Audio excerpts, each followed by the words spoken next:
What is going on, everyone, and welcome back to Mets Weekly. Now, before we get into today's video, I want to remind everyone to like the video, hit the subscribe button, and turn on post notifications for live recordings of the Mets Weekly podcast every Monday at 7 Eastern Time, all off season long. Also, make sure to follow Mets Weekly on X and on TikTok for future content over there.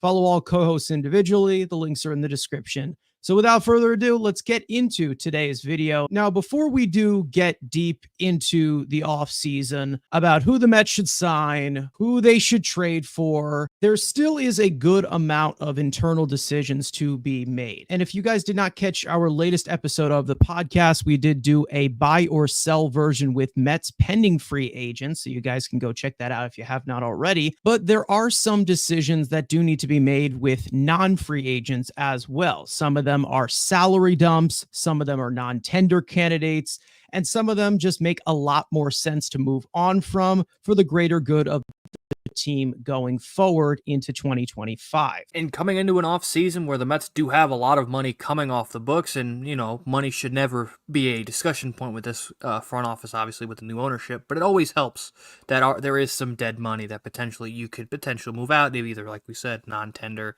DFA, or potential trade, because every dollar, yes, shouldn't matter when you have a guy like Steve Cohen, but when you go with a GM that is used to penny pinching and having a small budget in David Stearns, yes, he has a lot more money to play with, but you would expect still some of those tendencies of being, setting a price point for, let's say, a bullpen or a rotation, and maybe in his mind, every dollar counts, and especially opening up potential 40-man roster spots for future acquisitions. I also think that it also has to go down to ability as well with some of these guys on the roster, because some of them just had skills at one point and they just don't have those types of skills right now as to where they can contribute on this roster or contribute to this team in a 162 game season. They have shown maybe some flashes or whatever, but it's just pieces that I feel like they're just better off without for the next part of the season. We don't know if they're going to get rid of these pieces. Some we're more certain of others, but we have two players under team control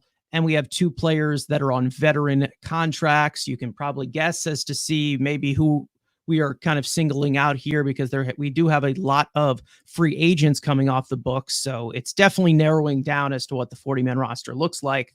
But here are four Mets who cannot return in 2025. So we're going to start this one off with a pretty self-explanatory one, pretty easy one that we think we all can expect. Let's talk about DJ Stewart. Now, in August of 2023, DJ Stewart was called up to the Mets' empty roster spots following their trade deadline sell-off, and Stewart did make the best of that playing opportunity, posting an .840 OPS, 20 extra base hits, 185 plate appearances, which earned him a contract to return to the Mets next season. As a left-handed power bat that destroyed right-handed pitching in that span, Stewart was viewed as a possible internal option for the DH position with some positional flexibility down the stretch. After a hot start in April, Stewart really struggled at the plate in scattered playing time, ending 2024 slashing 177, 325, 297 with an 88 weighted runs created plus across 194 plate appearances. The need for Stewart really started to diminish down the stretch of the season, especially with the trade deadline acquisition of Jesse Winker. And in late July, Stewart was optioned down to AAA Syracuse before being brought back up briefly with the rosters expanding,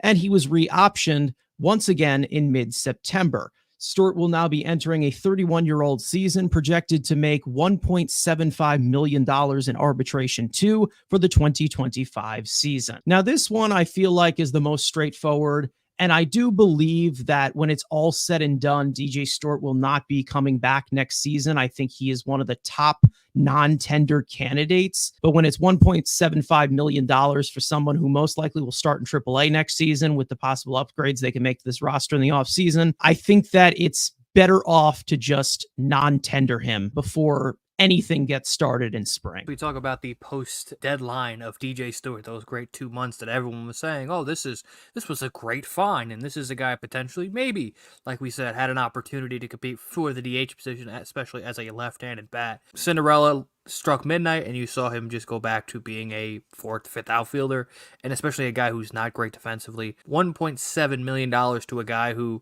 like you said, is probably going to spend most of the season in AAA.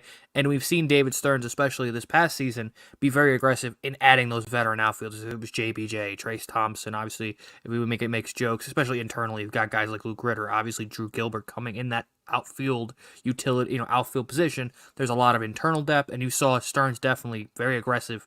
Yeah, this in season, adding guys, from the veteran international free agents or Long Island Ducks or whatever. He was very active in adding depth externally to this roster. Just David Stearns to be able to bring his own guys in, and this is not a guy that he was brought in by Stearns. He was an Epler guy, so there is no loyalty to DJ Stewart from Stearns. So to have a $1.7 million salary for a guy who is not a good defensive player, does not provide you any base running value. And he's a bat, but again, he's a corner outfield bat that we can sue out and go on the market and get a better version.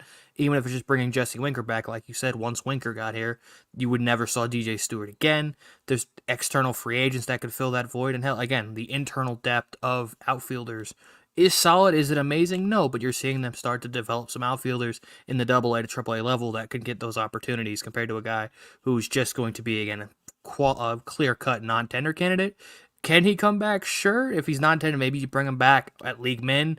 But at this point, again, I think that time and that ship has sailed as DJ Stewart being a part of this organization, and maybe he needs a fresh start somewhere else as well. So let's move on to the next guy who cannot return in 2025. I say this with a heavy heart, of course, because I do still will always have a soft spot for him, but at this rate, I think it's time to turn the page and let him move on to another organization, and that being Tylor Megill. Now, going into 2024, Megill was given the first chance at the Mets rotation, making the opening day roster. And after a rough first start, he did end up going on the injured list with a shoulder injury, and he would not return to the Mets until late May. He did make a lot more adjustments to stay healthy and sustain velocity, but Megill would continue to run into the same problems as he has had his entire career in 2024. Inconsistent control, spotty command, lack of put-away pitches, and struggling to go deep into games. In another roller coaster season for him, Megill posted a 4.04 earned run average, a 3.55 fielding independent pitching, striking out 27% of batters across 78 innings pitched and 15 starts. With good swing and miss stuff, Megill continued to show flashes, but continued to fail to put it together. Going into the postseason, Megill also made 2 appearances out of the bullpen and struggled in those 2 appearances, allowing 5 earned runs in 4 1/3 innings pitched. Megill will be entering a 29-year-old season, projected to make $2.3 million in arbitration 1 for 2025. This one I think is a little bit less likely, of course, because cost controllable starters of what they make on the market these days in free agency, most likely the Mets will hold on to him in that regard. And I do think that they will tender a contract to him, but I do think that they need to explore a trade regarding something like that. We all know about the soft spot I have for him, and I do believe that he will be a good pitcher, but not here. It just doesn't seem like he's going to succeed here. Maybe he'll succeed somewhere else. Him being 29, yes, maybe this is a difference. Hey, he's 24, he's 25, he's 26, he's almost 30. And yes, there's the team control of 3 more years of team control, and we all know the depth in pitching. You can never have enough starting pitching. But how many times are we going to run this story back? Especially when we always said that, we have, our depth is Megill and Peterson. One stepped up close to, in his finally one stepped up and broke out. The other one is, well, if you look, he has the stuff, but there's always a but. We need to see it. Yes, are there stretches of it? Sure. He'll have a start against the Blue Jays or the Nationals, and you'll be like, okay, that's great. But then you put him against the, half-capable lineup, and he's walking guys, and he's leaving stuff middle, and getting destroyed. Do I think, yes, do I think there's a good pitcher? I think he could be like his brother eventually if he gets into a pitching lab and just say, hey, you could be a back-end reliever, maybe? I don't think he's a starter, but again, there's something there. This isn't like, I make the joke about Emerson Hancock. There's nothing there. He's just kind of a, back-end, depth arm. With Megill, there's something there. But if Jeremy Hefner, even though people say he's amazing, he can't solve the Tylor Megill puzzle. So let someone else who is a better, pitching factory. Again, we could say like a Seattle. If he were to go to Seattle or Tampa, Milwaukee, they would figure out something, and he would be, again, either a swingman or a really good reliever. It's not going to happen here. For the price of pitching, it's fine. Like you said, he can be here. But let's say hypothetically the Mets add three starters, and you would think it's going to be Senga and Peterson, and then let's say they add three starters. McGill probably is not coming out of the bullpen, so he's going to sit in Syracuse. Are you willing? And yes, for $2.3 million, Stearns or that's definitely in the Cohen era, they've stuck guys making millions of dollars in Syracuse. It's there, but again, you're just continuing to run the rabbit cycle of they're running in the wheel again. Oh, here we go again. Somebody's hurt. Oh, here's McGill, and they, especially that playoff run, I think hopefully he's like that dagger of say, okay, like this guy, it's time. A back end 6-7 starter, or maybe maybe you get a Steven Matz package where you get three random double A arms, single A arms, and you can get that to our, the pitching factory that they have built up in Florida. So there's an option there. But like you said, of the four, he's probably the most likely to still be on the roster because of the cost control, especially with starting pitching and the way the market is going. But again, he does need it. And I think one for our show, it needs to happen because I'm tired of talking about, hey, he's the depth, he's this, he can break out. It's run its course.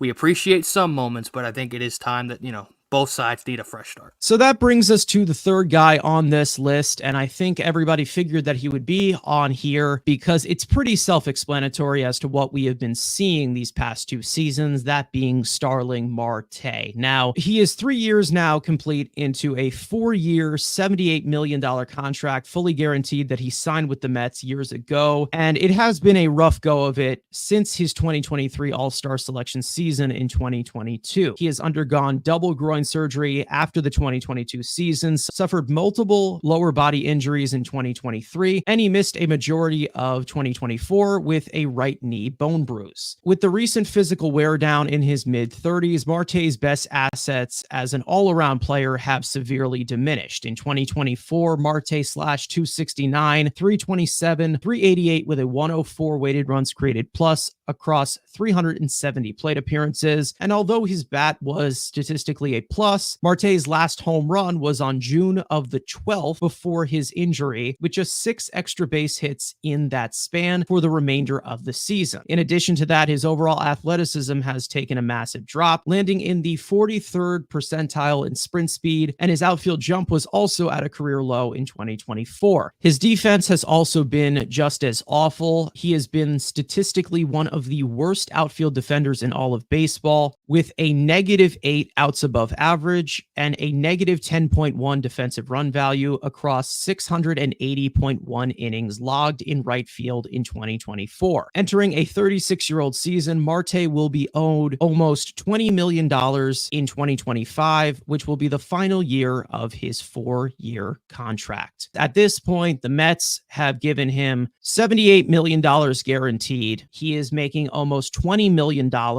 We paid him not just to be a hitter, not just to be an overall defender, but to provide us tools in the margins, provide us all around play, from his defense to his base running to his overall ability to put the ball in play, his situational hitting. And we just have not seen that from Marte recently. Over the last 2 seasons, he has been way too banged up. He is now going to be going into a 36-year-old season. At this point, it makes absolutely no sense to keep him on this roster, to keep him on this payroll. He is getting older. He is not going to get any better. And at this point, it is looked at as DHs, which I don't want to see him DH whatsoever, because obviously the diminished power, of course, and he just can't play right field anymore. He is a massive liability out there, and he has costed us many, many runs out there this year. For the blatant position, yes, obviously Harrison Bader's a free agent. We know what happened with Brandon Nimmo, his ankle and leg, and he was playing one leg in the postseason with that plantar fasciitis. And even to the extent of, we expect the Mets to be active in the outfield market because it's really the only position you could expect an upgrade. Obviously, the Mets have a legit, besides obviously a first base, which there'll be plenty of talk about, but 3/4 of your infield, lockdown. You have one outfielder in Brandon Nimmo, obviously Bader. So you have that, open one spot, and Marte being $20 million to a guy who, yes, It's probably DH, and obviously in our perspective, DH he's not our flavor of DH, but he did show some sort of life in the postseason, which could be a benefit to the Mets potentially moving on from him to open the spot. Because if you expect the Mets to, obviously, I'll say the name, everyone thinks you think they're going to go pursue Juan Soto, right? Well, what position does Juan Soto play? And that kind of puts, the gas on Starling Marte being out of here in the field. But I think definitely him being at $20 million, you could say it's an unmovable contract. It being 1 year in the final year of that, contract, we hoped going into once that deal was signed, it was a 4-year deal. We hoped for 2 good years and pray for the back half.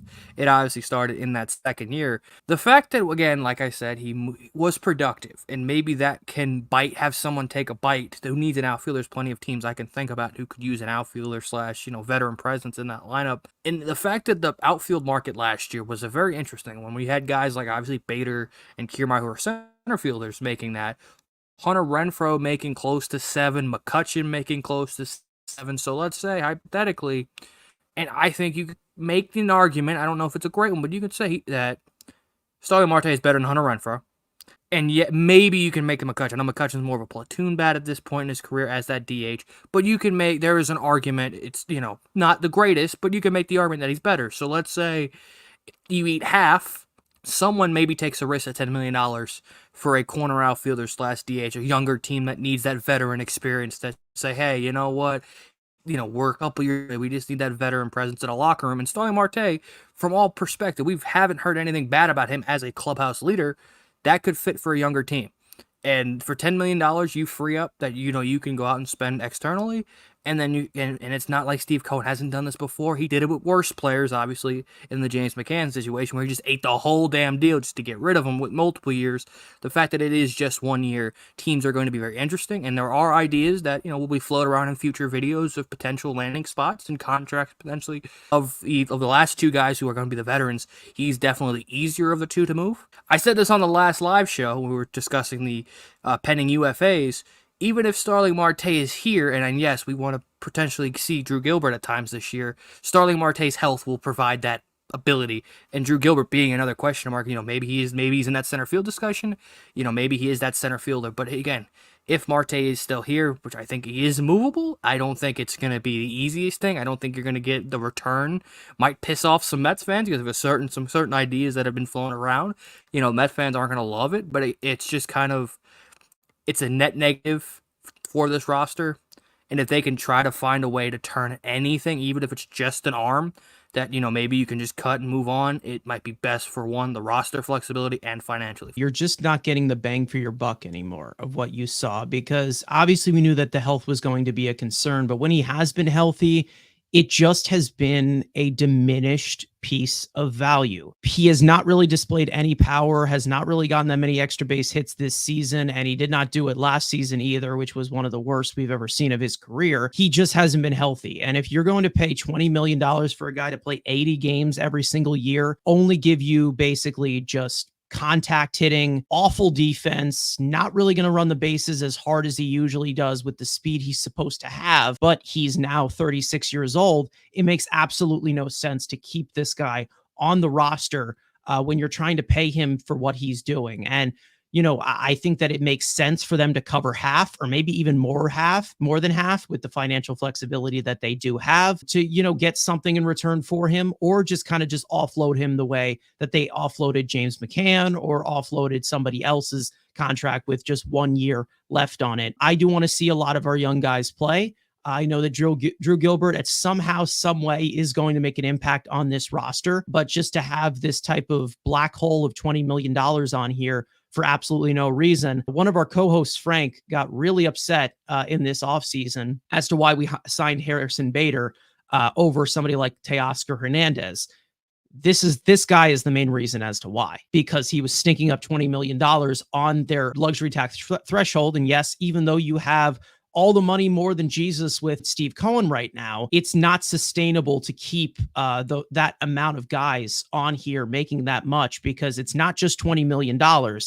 It's plus 50%, 150% of that as well. When you're talking about the luxury tax, the Mets are completely under it right now. But when it comes to the outfield market that you're looking at right now on the free agent market, it only makes sense. If you want your Soto, if you want your Santander, it only makes sense if you get rid of the Starling Marte contract, or at least get a portion of that dumbed down to maybe a league minimum with the other team, and you cover it for the rest of the year. At this point, he has reached the capacity as to what he cannot provide that $20 million is. And I understand, you have Steve Cohen's money. It's just not going to work out here. Marte just being a shell of a player that he was, but he's just way too banged up. Now that brings us to the fourth and final guy on this list that cannot return in 2025. And you knew that he would be on here. It's going to be difficult to offload this, but it's time as to where the position that they are in right now. Final guy on here easily is Jeff McNeil. We have talked about this guy constantly of how we need to move this guy and move on. The Mets 2 years ago said no, no, no, and gave them an extension. And after signing that 4-year, $50 million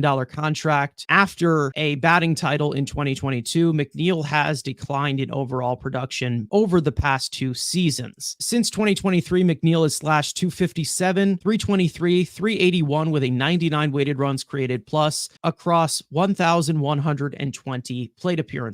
Ending 2023 with a partially torn UCL in his left elbow, McNeil would begin 2024 with the worst stretch of his career, statistically one of the worst hitters in all of baseball in the first half. But in all fairness, McNeil did follow it up with a good resurgence in the second half before going on the injured list with a right wrist fracture to end his regular season. McNeil would return later on in the playoffs, being added to the Mets NLCS roster, going 2 for 11 with 2 walks in that series. Along with his bat, his defense has also taken a dip as well, accumulating -2 defensive runs saved and a -1 outs above average in nearly 1,700 innings logged at second base over the past 2 seasons. In 2024, McNeil put up career lows in batting average on balls in play, on base percentage, slugging percentage, chase rate, and all quality of contact metrics. Going into a 33-year-old season, McNeil will be owed $15.75 million in each of the next 2 seasons,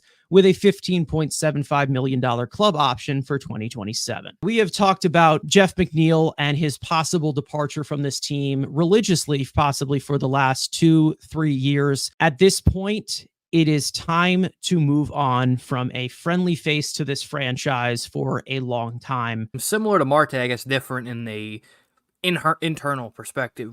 Everyone wants to see the youth, and especially with Jeff McNeil's diminishing traits of defense, and again, he's just hitting base hits, and it's not going to be surprising if, especially the way of baseball is going with being more athletic and stolen bases are finally picking back up to value to players, and the Mets have a bunch of those guys internally. We make the jokes, Chet Williams, Luis Angel Acuna, who, by the way, had, in a small sample, looked amazing. Yes, it was 2 weeks. Still was a productive 2 weeks, especially in the hole that he was put in, for filling in for Francisco Lindor. He did a nice impression. Do I expect that to continue? No, but he is internally, you would like to get ABs. Obviously, Jet Williams as well.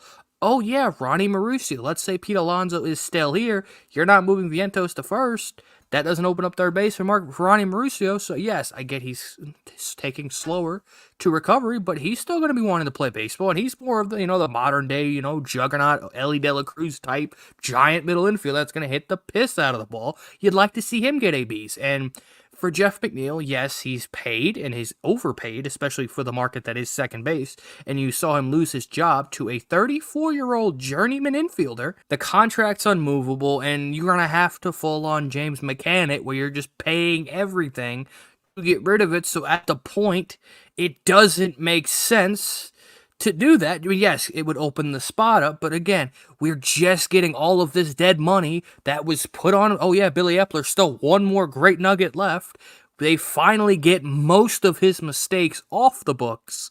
Is not the best business decision. Yes, it would be great for the roster construction, and I do think they'll explore it.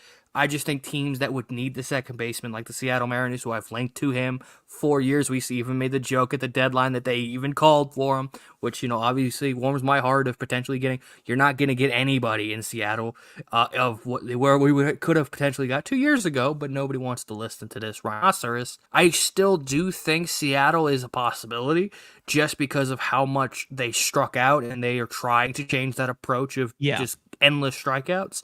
I do think they will expect, again, like I say, Brandon Lau, who is more of that, but I would expect them to be in the top of the market. Let's say they strike out on all those guys. I do think potentially Seattle can get desperate, but that's really the only team that I could see McNeil going, or at least wanting to acquire, because this isn't like, okay, he's 24, 26 at least, where like, okay, it's a bounce bad year, maybe there's still upside. Like, he's in his mid-30s. Like, he's never getting back to that. And especially with the shifts gone, and we've seen it with since the shift has been banned, he has continuously regressed. Yeah, I mean, that's the problem that I see, of course, with, the lack of market, with the contract, which really made me so really frustrated in the fact of, when this thing was signed, the fact that he's getting a $3 million raise next year. And then he's also getting that same amount of money the next year after that. The problem that I have with this is the fact that the Mets are kind of going out of like basically saying that McNeil is our second baseman because we have absolutely no choice.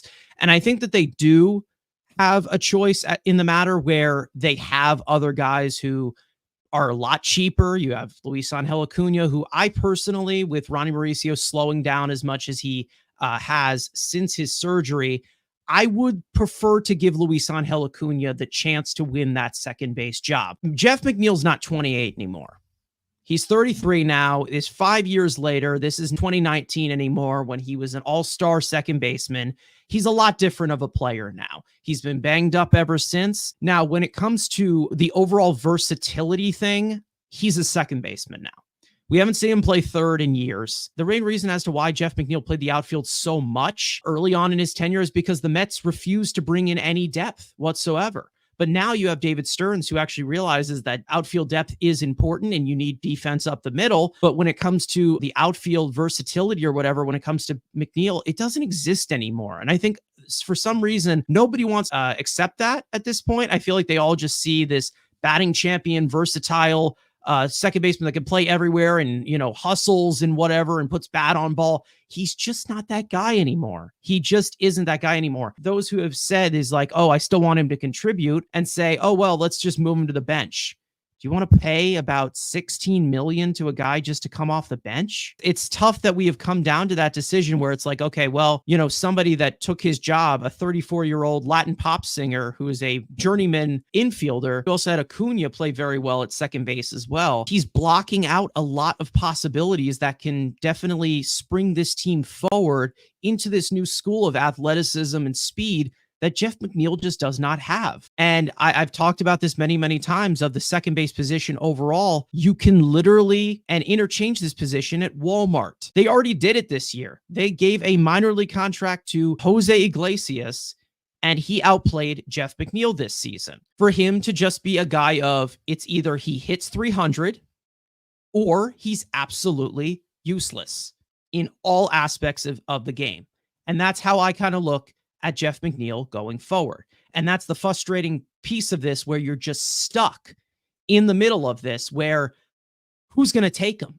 Personally, who is going to take him at this point? But again, when it comes to McNeil and Marte, it's just finding that perfect kind of, maybe can you get a bidder? Can you get a bite? With David Stearns, you're always going to see a lot of roster turnover, and maybe, again, going into year 2 of an offseason, him cleaning out these guys to say, hey, they've had their opportunities. They've had, they've survived multiple regimes. David Stearns being a guy you can trust that, hey, is saying, all right, enough of this. You had your evaluation year this year. I saw you, seeing with my 2 eyes in the organization and starting to cleaning out these guys that, either don't provide anything or, he thinks he can find upgrades and find those guys in the market. I just trust Stearns to be able to look at this roster and say, okay, he's providing you nothing. He's providing, and then he takes his own guys to bring value back.